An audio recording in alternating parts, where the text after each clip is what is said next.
Howdy, folks. This will be a new series. I've moved from the toilet paper chats. If you're new here, during quarantine, I started doing these empty toilet paper roll chats, where there was an empty roll over my shoulder and I was sitting on the bathroom floor. A, that was uncomfortable. B, we're good on toilet paper now, so I'm not doing those. And I figure we'll just do a kitchen table chat instead. So we've got a trash can here, but we've got Calvin and Hobbes over my shoulder. Folks asked when they saw this in the last time this was up, but I learned to read on Calvin and Hobbes basically. Like my earliest memories is sitting in the living room and my mom reading Calvin and Hobbes to me, and I was eating carrots dipped in ranch dressing. That's my memory. I can't help it. I think it was more about the ranch dressing. It was like the carrots was a vehicle for ranch dressing. I'm healthy now. We're okay, but Calvin and Hobbes was the thing, and then always loved it. And then when I got older and I got a house, I'm like, shoot, I have to decorate, and I have no taste or even sense of color, but I like Calvin and Hobbes, so I got prints made. And I also realized, like, there's this whole theme in the Calvin and Hobbes comic where, if you don't know this comic, I'm so sorry for you. You should get back into it. But basically his bicycle is trying to kill him. Calvin's always trying to learn how to ride a bike, and his dad's taking the training wheels off. His dad's an avid cyclist.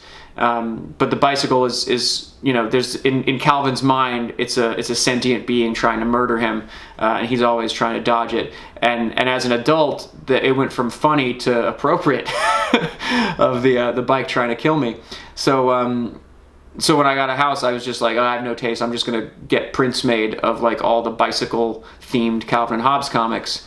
And here we are. So I didn't put them all up when I moved in with the girlfriend, because that's a lot. Also, she has some taste, so there's already things on the wall, and that's fine with me. I'm allowed to grow up. Someday I'll put those up somewhere else, but they're in the attic. Anyway, today is my Crashiversary as I film this.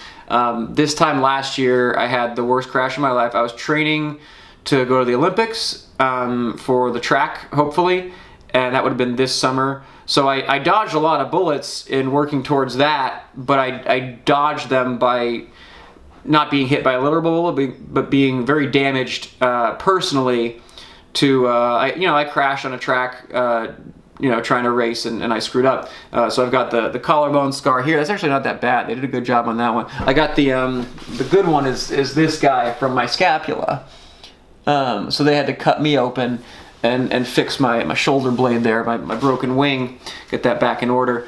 But it's been a year and I'm all right. Like, it hurts. So I still have the plate in the collarbone. So like when I not that I sprint much, but when I do this like real hard, I feel that. I gotta get the plate out, but it's hard. That's the next topic. People have asked about updates to my health insurance drama. It's still not going great, and I'm kind of scared to go back in the hospital to get the plate taken out because I owe them a bunch of money. That is the reality. So we're gonna wait. I don't know how long we gotta wait. I would like to get this plate out because it is pretty uncomfortable. Like, wearing a backpack hurts, but like straining it hurts a lot. If I was trying to actually be a bike racer now, I'm not sure what I would do. But thankfully, for my Strava KOMs, it doesn't matter that much. I'm not a big losing my sprint doesn't affect me much day to day. So that's going on, and yeah, I still owe them all the money, really. So USA Cycling finally kind of paid their portion, or whatever their insurance, the maximum that they allowed. That was their insurance that paid. USA Cycling didn't pay it; their insurance paid it. But so that was $25,000 that was knocked off of the overall debt. So we're down to a cool $225,000 that I owe various hospitals. And at this point, like, I don't know what to do about it. I've looked into lawyers. None of them were interested. I looked into bankruptcy. That's not possible. So the letters come and I throw them away. that's how it's been going. And I get a bunch of phone calls, and someday it'll come to a head, or they'll come to their senses and be like, okay, that was probably an unreasonable amount to ask his insurance to pay, and he's definitely not going to pay it. So we'll figure it out. If they come knocking on my door, I'm not sure what I'll do. So that's the health net, or the health insurance situation. Other stuff, I guess, just chatting. This is a weird time, things are crappy out there, and it's tricky because I get a lot of comments on here. It goes both ways. If you have enough followers, you can never get it right. You know what I mean? and that's on social and on YouTube. But a lot of people were sort of, I get to stay in your lane, don't talk about politics, which I respect that. You come here to watch bike stuff. And one of the comments was, my favorite comment to that effect was, I come here for cycling crazy, which English wasn't their first language. But I was like, yeah, I get it. You come here for cycling crazy. You don't want to hear, and I'm also like not espousing politics, but I'm also sort of, for me to deny what is going on in the planet would be a disservice to you guys. And it's just like, it's not me. I can't like go for KOMs and act like things aren't on fire around us. So I'm doing my best to be entertaining and fun and positive and be on Instagram and post views of bike stuff. But I have to live in this world and I have to sleep at night, which part of that is just addressing things that are messed up. And then if I don't touch politics, one comment on Instagram, like I think the day I posted, like everyone posted the black square one day, the day I posted that, one guy was like, oh, thank you, I'm so glad to know where you stand. And I was like, wait, so I had to reassure you that I'm not a racist or whatever? Like I did a video in February, I had 1 million comments on there because I was in Atlanta, and I was complaining about this horrible Civil War memorial that they have there that I hope someone tears down soon. They're taking down the statues, and Stone Mountain, boy does it deserve it. But I talked about how annoying that is with my friend Aisha McGowan, and I got comments on there, Phil, I don't want to hear about your politics. And then, so I don't know. So here's the thing: is it's not that there's a correct middle ground for me. It's just the middle ground is if I get an equal number of comments of people saying thanks for the this opinion, and an equal number saying I hate you for giving your opinion, because there's no way to please everybody. So I just have to balance that in a way that also pleases myself, and it's a process, and I'm working on it. But in general, like it's a rough time, and we all just have to be understanding. So I'm trying not to like throw down on the people who comment to stay in my lane, because again, I get it. You're here for bike crazy, but I also like don't need to be scolded, and don't intend to scold anyone for well, unless you're a racist asshole, then you probably deserve to be scolded. I went to a protest last week. There was I'd been wanting to go to a protest because you sit there and like the news is horrible.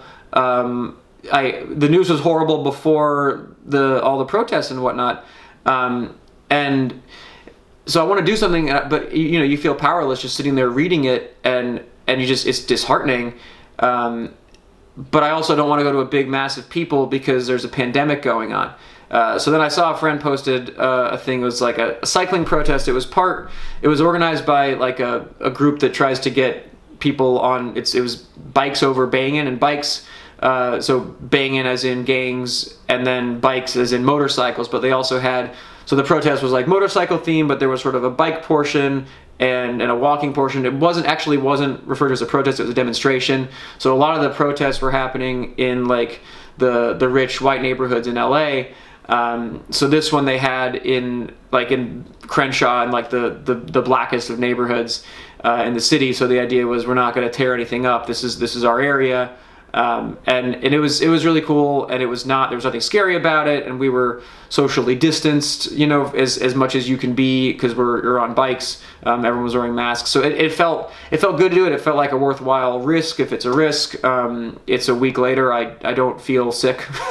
I need a rest week. I'm tired from all the training, but I'm fine. So I feel like I did something, and that was nice. And it's a process, and we've got to just keep sort of working on it. But I also, part of it is in the stay in your lane thing. People come here to be distracted from reality. Like, I don't want to be your distraction. Like, you shouldn't be distracted to a point. Like, you should live it, you should experience it, you should feel it. Like, this is real, this is important. And for me to kind of help everyone whistle past the graveyard, I wouldn't feel great about that. So I appreciate everyone who kind of bore with me, and I didn't put a lot of stuff up lately. I've kind of slowed it down. A, because I don't feel like it. I'm grumpy, and B, like I think everyone should sort of be in the world. But there's more things coming. I'm gonna in my rest week I make some more videos, and then we'll get back into the Everest training. I'm gonna go to Big Bear, and the next cycle for this year. There's a few KOMs on my list, and then we'll get into, hopefully in I want to train for, if I'm going to Everest, you can't just magically decide to go faster. I need to prepare for it. So I've been doing some 8-hour rides. That's why I'm tired right now. I rode 8 hours and 40 minutes yesterday, 150 miles and 17,000 feet. Stupid, silly amounts of climbing. So we're just going to keep doing more of that and get better at it. But that's it. That's what we've got for this unnamed kitchen chat. More videos coming soon. I'll do a video about rest weeks. That's getting ready. Since it's a rest week, I might as well talk about that. And then other stuff. We're cranking it out. But you guys have a good weekend. Peace.